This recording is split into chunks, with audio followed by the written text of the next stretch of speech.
제가 제 계좌 보고 깜짝 놀랐어요. 앞에 단위가 막 바뀌더라고. 이게 뭐지? 라고 생각할 정도로 이렇게 무섭게 올라요.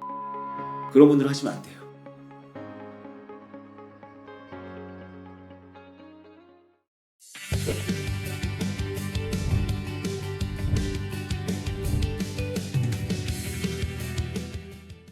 저는 이렇게 생각해요. 감히 반감기를 이번에 선방향한다. 그래서 반감기가 5월인데 5월은 아니니까 5월에 선방향된다면 기준점은 사람들한테는 이게 집단적인 현상이니까 기준점이 필요하거든요. 네. 기준점은 아마도 1월 1일일 것이다. 지금 1월 1일 임박해가고 있잖아요. 그죠. 지금 뭐 막 이렇게 소뚜껑이 이렇게 열리고 있는 느낌이 들지 않으세요? 그러니까 저는 그래서 우리 아이들한테 아빠는 다 알고 있어 이렇게 얘기를 하는데 그건 장난이죠. 왜냐하면 이렇게 해놓고 틀릴 때도 많은데 주목을 해봐야 돼요. 왜냐하면 비트코인을 움직이는 가장 강력한 변수가 반감기예요. 그렇군요. 작가님이 지난번 비달지 인터뷰에서 한 6개월 됐죠 저희? 그때 반감기 저희 요 질문 드렸을 때 요번에는 좀 다르게 움직여서 올해 2023년 말이나 2024년 초에 좀 상승이 오지 않을까라는 예측을 하셨는데 지금까지는 잘 맞고 있습니다. 그 제가 이번에 맞으면 이제 완전히 이제 저는 역술인 되는 거죠. 제가 비트코인 관련해 가지고는 거의 역술인급이거든요. 이번에도 맞으면. 네.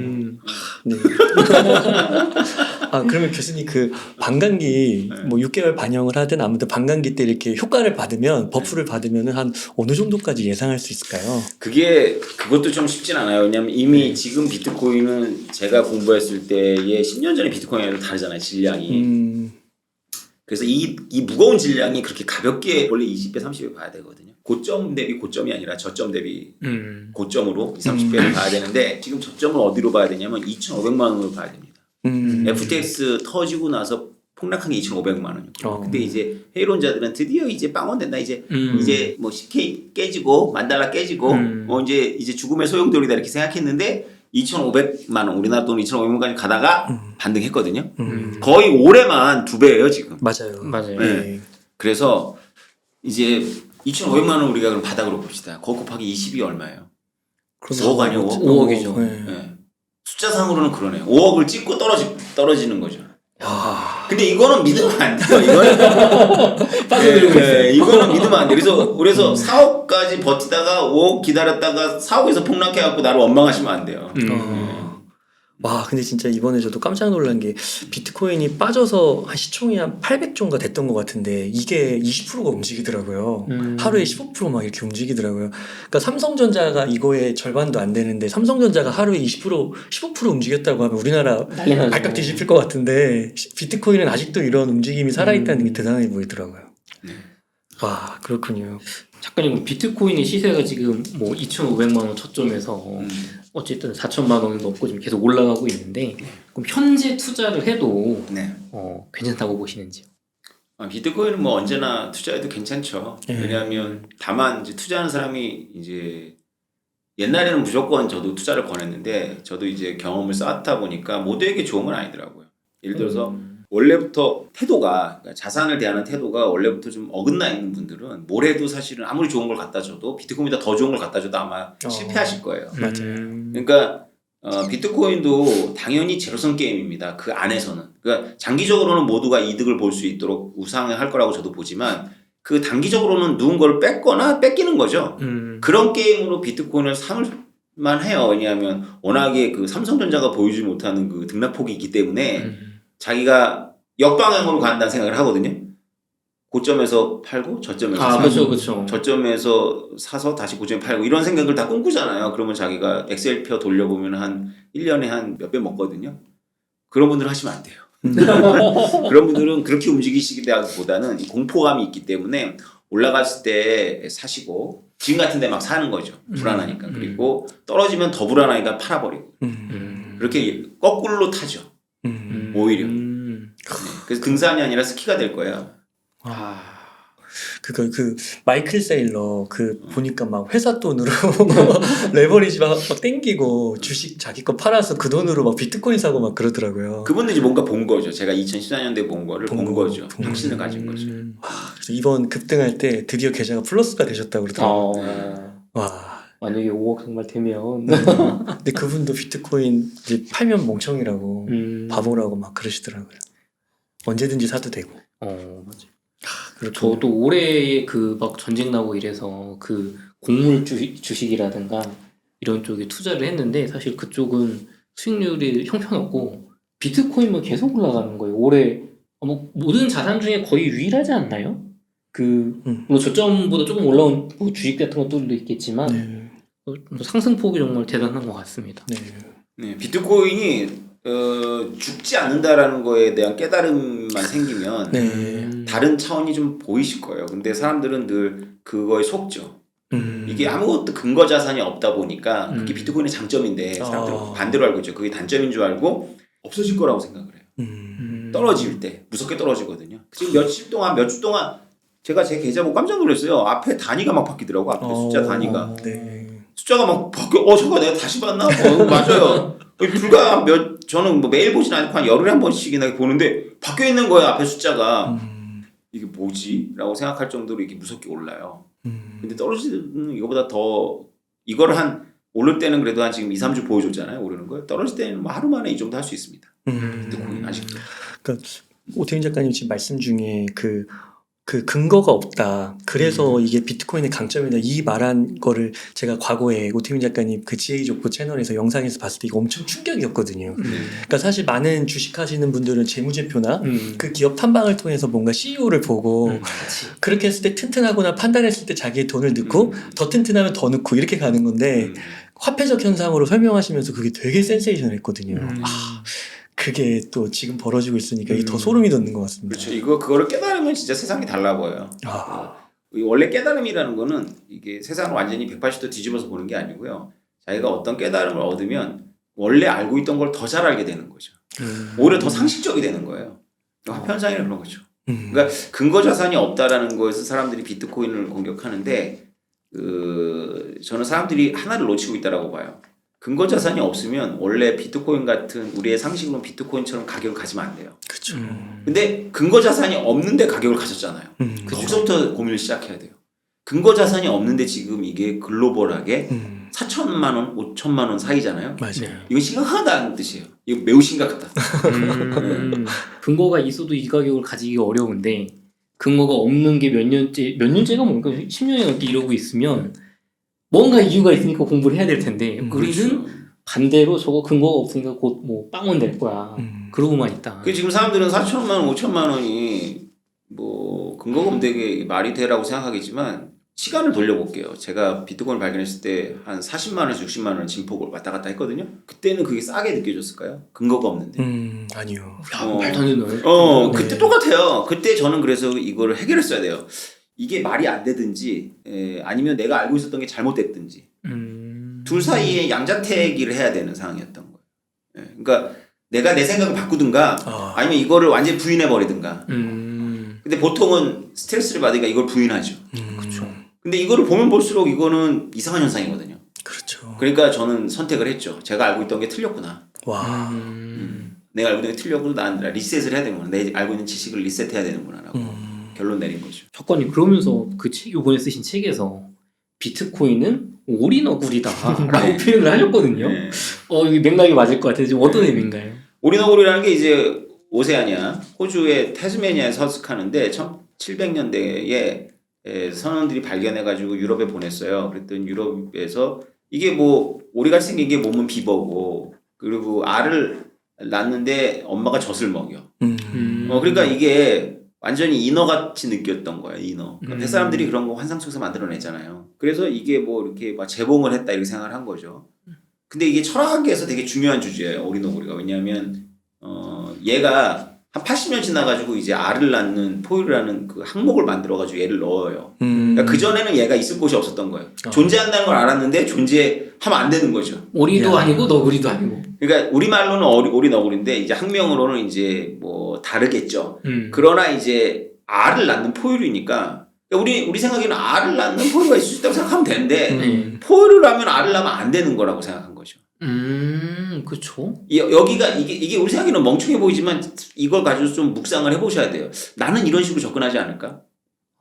나는 세상을 A라는 걸 보고 A 여집합은 틀렸다라고 보지 않을까? 단지 A가 아니라는 이유로? 그렇죠. 그럴 수 있어요, 우리가. 흔히들 그래요. 맞아요. 제가 비트코인을 보고 발견한 경제학자들도 그래요. 비트코인을 자기네들이 알고 있는 화폐적 정의에 부합하는지를 따지고 아니니까 그럼 비트코인은 그 정의에 부합하지 않는 화폐라고 하면 되잖아요. 그쵸. 가격이 요동치는 화폐라고 하면 되잖아요. 가격이 요동치는 화폐나 알 낳는 포유류나 똑같은 말이에요. 그러네요. 네. 커피 못 사 먹는 화폐나 알 낳는 포유류랑 똑같은 말이에요. 그러나 이게 또 화폐적 속성이 있으니까 그건 그대로 놔두고 관찰하면 되는데 사람들은요 놀랍게도 되게 교만해 지적으로. 우리 호모 사피엔스 전체가 이 세상하고 자기의 의식 구조가 이 세상을 반영한 거여야 되는데 이 의식 구조가 세상을 창조하고 있다고 착각을 하는 거죠. 특히 이렇게 특정하게 얘기해서 되게 대한 죄송합니다만 법학을 한 사람들하고 경제학을 한 사람들이 특히 이게 심하더라고. 네. 왜냐하면 법학이라는 것 자체가 수학적으로 집합론이거든요. 그래서 수학이 집합론을 공부해 보시면 알지만 이게 데피니션의 학문이에요. 정의의 학문이죠. 그쵸. 어떻게 정의하느냐. 그 정의를 내려야 돼요. 그래서 제가 만약에 비트코인 화폐야 그러면 너가 말하는 화폐의 정의는 뭐 이렇게 들어오는 거거든요. 근데 이렇게 돼버리면 오리너구리를 80당 인정 못하는 건 똑같습니다. 이렇게 접근하면 안 돼요. 현실에 존재하기 때문에 우리가 가지고 있던 범주, 포유류가 됐건 알을 낳건 이런 거는 일단은 우리가 어색하지만 뒤로 빼야 돼요. 이 사실 자체를 봐야 되는 거죠. 그렇죠. 근데 이렇게 안 봤어 사람들이. 내 주변 사람들, 배운 사람들이 비트코인으로 봐야 되는데 야 커피 못 사 먹는데 그게 어떻게 화폐야? 그건 자기가 이미 결론 내려놨잖아. 화폐랑 자고로 커피를 사 먹어야 된다라고. 솔직히 누가 그런 정의를 내렸는데? 생각해보면 그것도 근거가 없어요. 네.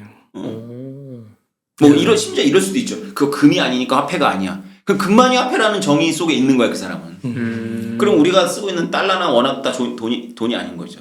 맞네요. 사람들이 그렇게 생각 많이 합니다. 그래서 알 낳는 포유류라는 이 오리너구리가 우리 철학적으로 고민거리를 던져준 건 우리 호모사피엔스가 과연 새로운 것을 수용할 수 있는 그런 인식체계를 갖고 있느냐라는 질문이거든요. 네. 거기까지 가는군요 이게. 이게요, 이게 뿌리가 깊습니다. 세종대왕이 한글을 반포했잖아요. 그때 최만리를 비롯한 유학자들이 엄청 반대를 하면서 쓴 논거가 바로 오리너구리 논거예요. 문자라 하면 이러이러해야 되는데 한글은 그게 아니고 문자가 아니다라는 거예요. 그러니까 문자라는 정의를 내려놓고 한문을 발견한 게 아니고 한문을 문자의 정의로 놓은 거예요. 그래서 한글을 보고 뭐라고 얘기를 하는 거랑 똑같은 거냐면 논리학적으로 한글은 한문이 아니므로 문자가 아니다라는 게 이게 말이 돼요? 한문보다 훨씬 더 상위의 개념이 문자잖아요. 그쵸. 그럼 그 문자에는 이집트 상형 문자도 들어가 있고 뭐 온갖 뭐 발로 다 있어야 되는데 세종한테 대들었던 그 쟁쟁한 유학자들은 한문을 정의로 놓은 거예요. 그러면 한글은 한문이 아니잖아. 그쵸. 그러니까 한문이 아니니까 문자가 아니라는 거. 이런 식의 논리인 거예요. 그러니까 제가 느끼기에는 좀 속화돼서 표현하자면 뭐 유명한 학자들이 하는 말인가 그럴듯해 보이죠. 이게 이런 뜻이에요. 한식집에 들어가갖고 한식을 먹어놓고 이 집엔 스파게티가 없어서 별로야 이렇게 말하면 똑같은 거예요. 뭐가 달라요? 한식집에 자기가 들어갔잖아. 그쵸. 한식집에서 된장찌개 맛있게 먹으면 되는 거지. 나와서 여기는 스파게티가 없어 이렇게 말하면 똑같은 거예요. 양식집에 가갖고 맛있게 먹어놓고 여기는 다 좋은데 된장찌개가 안 나와 이런 건 똑같은 거예요. 그 교수님께서 방송에서 그 기독교의 발음, 그 종교적 현상도 막 설명해 주셨잖아요. 그 보면은 그 예수님 그 기독교가 탄생할 때 보면 유대교의 그 바두개 뭐 바리새인, 네, 사두개파 이런 사람들이 자기만의 그런 인식 틀에서 그 종교를 갖고 예수를 처단하고 그런 거랑도 비슷하다고. 그렇죠. 늘 인간이 호모사피엔스가 오리너구리를 처단하죠. 그렇게.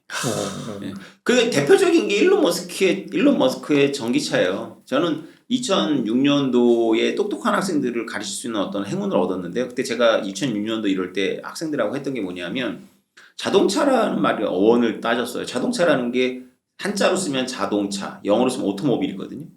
그러니까 말 없는 마차예요. 말 없는 마차. 그러니까 우리는 말 없는 마차라는 자동차라는 정의가 되게 어색하지만 100년 전 사람들한테는 마차가 차기 때문에 자동차는 말이 없는 마차여야 되거든요. 그렇죠. 그 정의에 따르면. 네. 근데 이게 굉장한 난센스예요, 사실은. 근데 우리 인간이 이래요. 전기차는 그럼 전기로 가는 차냐고 제가 물어봐요. 그럼 애들이 놀라죠. 그러니까 한 번도 고민 안 해본 거예요. 전기차는 전기로 가는 차 아니야? 이렇게 말하잖아요. 네. 그럼 2006년도, 2005년도쯤에 전기차를 전기로 가는 차라고 정의 내린 사람은 도태돼요. 테슬라를 발견 못하는 거죠. 물론 저는 테슬라에 주식 한 주도 없지만 훨씬 더 좋은 비트코인을 갖고 있기 때문에. 근데 테슬라의 일론 머스크의 테슬라 일론 머스크가 과연 전기차를 전기로 가는 차로 정의할까요? 저는 아니라고 보는데요. 뭐라고 정의할까요? 테슬라를 아마 테슬라로 정의할 겁니다. 그 사람. 테슬라. 그러니까 그 특별해요. 그런 사람들의 사고 체계는. 그러니까 큰 범죄에서 가져오지 않죠. 거기에 매이지 않는 거예요. 전기차는 전기로 가는 차가 아니에요. 이메일은 뭐 일렉트로 전기로 가는 우편입니까? 그냥 우리 인간의 언어의 함정이에요. 근데 그 언어가 편리하죠. 오리너구리처럼. 편리한데 거기에 빠지면 거기에 갇혀요. 전기차를 전기로 가는 차라고 생각하면 이렇게 생각하겠죠. 주유소 대신에 충전소가 들어오겠다. 이렇게 생각하겠죠. 그쵸. 주유소에 충전소 들어오는 게 아니잖아요. 그럼 무슨 얘기랑 똑같이 하면 옛날에 마차 시절에는 그 마곡간이 있었어요. 대길에. 그래서 대장간 우리가 쓰는 이렇게 이런 쇳덩어리 있잖아요. 그게 뭐냐면 말 신발 이렇게 박아주는 거거든요. 그게 주유소가 된 건 아니잖아요. 그냥 수의사들은 다 시골로 내려갔어요. 요새 다시 도시로 들어왔는데 네. 수의사들이 암흑기가 시작되죠. 마차를 버리면서 시골로 들어갔다가 요새 이제 애완견 때문에 다시 도시로 다 나오셨는데 옛날에 수의사는 말의 의사였어요. 굉장히 중요한 역할을 했거든요. 말이 쓰다 보면 아프잖아요. 그쵸. 그리고 말똥을 엄청 싸요 길에다가. 그래서 제가 이제 학생들이 고등학교 1학년, 2학년이니까 재밌잖아요. 옛날에 마차 시절에 말똥 어떻게 쓰까 이런 거 물어보고 그래요. 한 번도 생각 안 해본 거예요. 왜냐면 아이들이 범주적 사고를 하거든. 범주적 사고. 포유류라는 거를 정리한 생물학자들로부터 배운 식으로 학업이라는 걸 하니까 우리 아이들도 내가 책을 보면서 책을 집어 던졌는데 퍼포먼스로 교통수단의 발달, 도보, 뭐 말, 뭐 자전거, 뭐 이런 식으로 생각하는 거예요. 네. 그래서 이걸 범주를 교통수단의 발달로 놓고 이렇게 머릿속에 한번 넣어 놓으면 그 상상력이 생명력이 잃더라고. 한 번도 마차가 느린 차라고 생각은 할지언정 똥 싸는 차라고 생각 안 해보는 거지. 이거 심각한 거거든요. 뉴욕하고 런던하고 파리는 말똥 때문에 죽어가는 도시였어요. 그렇죠. 19세기 후반에. 마차가 한두 대가 아니니까. 말이 가면서 똥을 쭉쭉쭉 쌉니다. 그러면 뒤 마차가 오면서 그거를 도포하죠. 바퀴로. 네. 이렇게 그래서 질퍽한 똥이 이렇게 포장이 되죠. 그렇죠. 마르면 그거를 이제 쭉쭉 그 타이어가 아니잖아요. 긁고 다녀요. 그래서 분진이 생기죠. 분진 막 말똥가루가 막 비 오면 여기 똥물이 되고. 몸이 되게 안 좋을 것 같아요. 그래서 인류의 수건이었어요. 마차가 만드는 공해로부터 벗어나는 게. 야. 이게 자동차가 공해가 아니라 거기도 그렇죠. 공해가 자동차가 나왔을 때 저는 그 기사를 찾고 싶었는데 100년 전에 뉴욕타임즈에서 자동차 인류를 공해로부터 구원하다 이렇게 나왔을 때. 이게 친환경차였네. 그렇죠.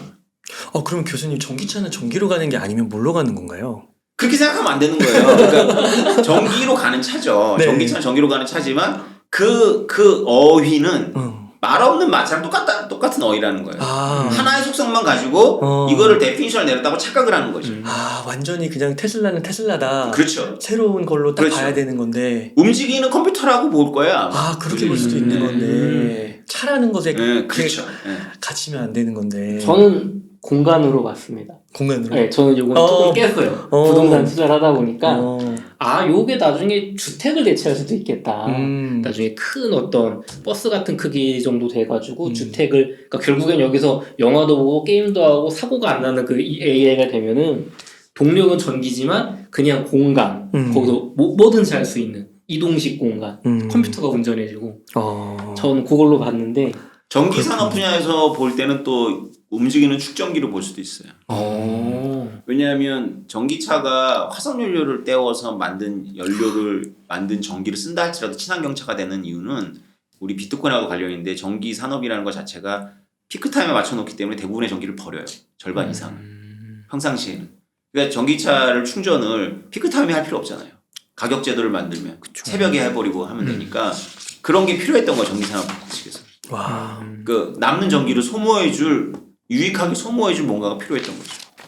와, 교수님 말씀 들으면서 감탄밖에 안 나오는 게, 그러니까 이러한 철학과 인문학이 비트코인 현상과 맞물려 있다라는 것이잖아요. 여기 다 들어가 있죠. 왜냐하면 제가 이렇게 공부해봤던 것들을 저는 이런 거 좀 해왔거든요. 비트코인 무관하게. 그러니까 비트코인을 보시면서 이렇게 해석을 하시는 것도 대단하신 것 같아요. 이 철학을 연결시키는 것도. 그거 제 힘으로 된 게 아니고 사람들이 하도 말귀를 못 알아들으니까 사람들이 지금 그 전기차를 못 발견하고 인터넷을 못 발견하고 자동차가 나왔을 때 잠시 못 발견했겠다라는 생각을 제가 하는 거예요. 못 발견했겠구나. 명확해지기 전까지는 대부분 못 발견했겠구나. 그런 생각이 들더라고요. 제가 믿어지더라고요. 그 역사가.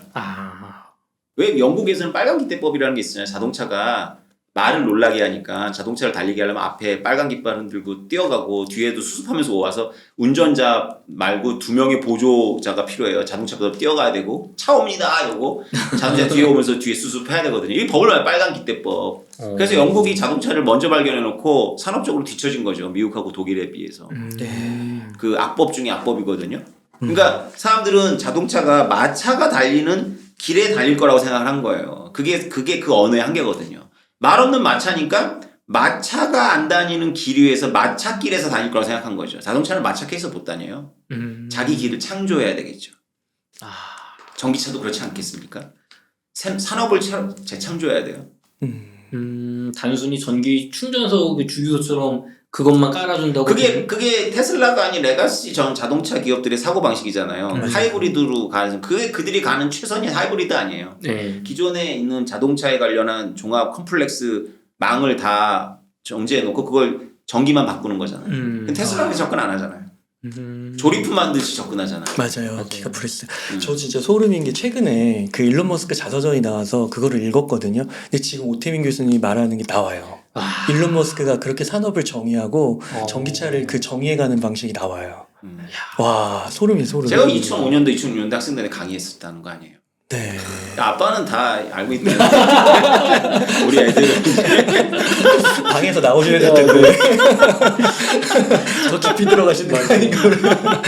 잠깐 전기 얘기 나왔으니까 말인데 사실은 비트코인 관련해서 좀 부정적으로 보이는 이제 많은 시각 중에 하나가 아니 지금 지구온난화 이렇게 심각한데 무슨 전기를 막 그냥 갖다 버린다 채굴한다고 되게 부정적인 시각이 많잖아요. 근데 작가님은 비트코인의 채굴에 소모되는 막대한 전기가 세상을 구한다고 책에서 하셨어요. 그렇죠. 그리고 비트코인은 전기를 금융화한다고 하셨습니다.